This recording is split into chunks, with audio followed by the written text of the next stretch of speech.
Pessoal, eu vou trazer vocês agora para conhecer um sítio arqueológico de Tel Arad, que também fica em Israel. Tel Arad tem um sítio arqueológico aqui de uma cidade, na verdade, uma fortaleza da época da monarquia judaica. Ou seja, nós temos construção aqui que vai desde o 9º século a.C. até 586, quando este lugar foi destruído pelos babilônios. Então eu tenho aqui pelo menos quase 400, 300 e poucos anos de vida que aqui os judeus ficavam. Então você sabe que essas fortalezas eram importantes, porque se qualquer exército fosse, por exemplo, atacar Jerusalém, ele teria que passar por aqui e primeiro enfrentar a fortaleza. Como havia soldados e famílias de soldados que vinham para cá, os reis acabaram deixando que eles trouxessem as suas famílias para cá. Mas, infelizmente, eles protegiam Israel contra os exércitos, mas foram contaminados pela religião pagã que havia em redor.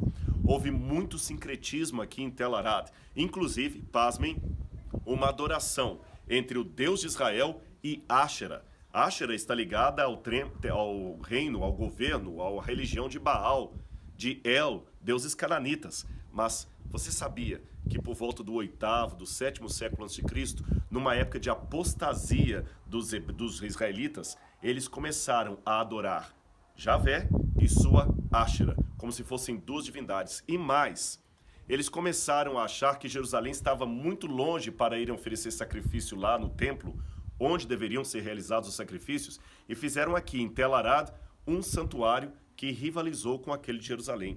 Onde eu estou aqui nesse exato momento é o pátio. Imagino que as pessoas traziam aqui os seus animais, eles traziam as suas oferendas como se estivessem supostamente adorando ao Deus de Israel.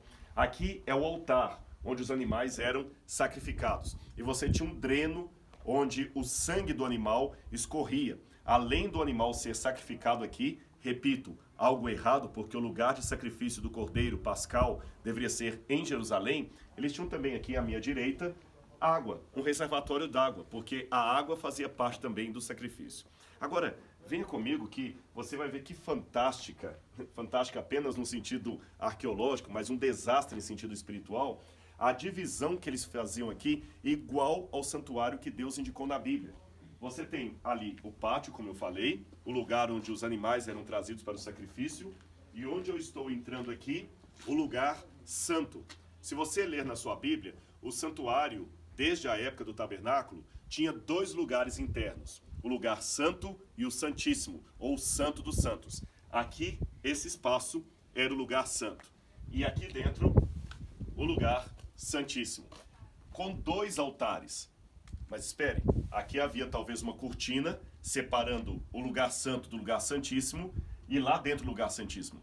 Mas na Bíblia, na descrição que Deus faz do tabernáculo, do templo, não havia altares dentro do lugar santíssimo.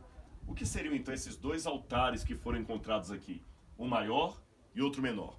Os arqueólogos acreditam que seria um altar para Javé e outro para Áxera, para a divindade pagã, que se tornou supostamente a esposa do Deus de Israel. Terrível. Agora, lá no fundo, você tem duas pedras também. Uma está bem atrás da outra. Você vê pelo formato das pedras que elas são muito curiosas. E o que essas pedras lembram você? Exatamente isso que você respondeu. Os 10 mandamentos. E eles colocavam aqui dentro do lugar santíssimo uma réplica dos 10 mandamentos para simbolizar a lei que Deus entregou a Moisés. O formato é o mesmo que nós imaginamos dos 10 mandamentos, mas o curioso é que as pedras estão lisas, sem nenhuma inscrição. Por que eles fizeram então um tabernáculo, um santuário semelhante ao tabernáculo do deserto, com lugar santo, santíssimo, pátio e até algo representando os 10 mandamentos, mas não escreveram nas pedras dos 10 mandamentos? É simples, porque se escrevessem, eles saberiam que o que estaria escrito nas pedras contradiria o que estaria sendo ocorrido, o que estava acontecendo aqui fora. Ou seja, os 10 mandamentos entrariam em contradição com a prática daqui de fora. Portanto, de maneira muito triste, eu digo que naquela época eles queriam apenas a forma, mas não o conteúdo da teologia de Deus. E nós não cometemos o mesmo erro hoje? Nós queremos mais a estética, queremos ser chamados de filhos de Deus, mas vivemos como se Deus não existisse. Não seria esta uma forma de ateísmo prático, que diz acreditar em Deus, mas vive como se não existisse Deus? Algo a se pensar. Uma lição do passado que deveria nos ensinar algo nos dias de hoje.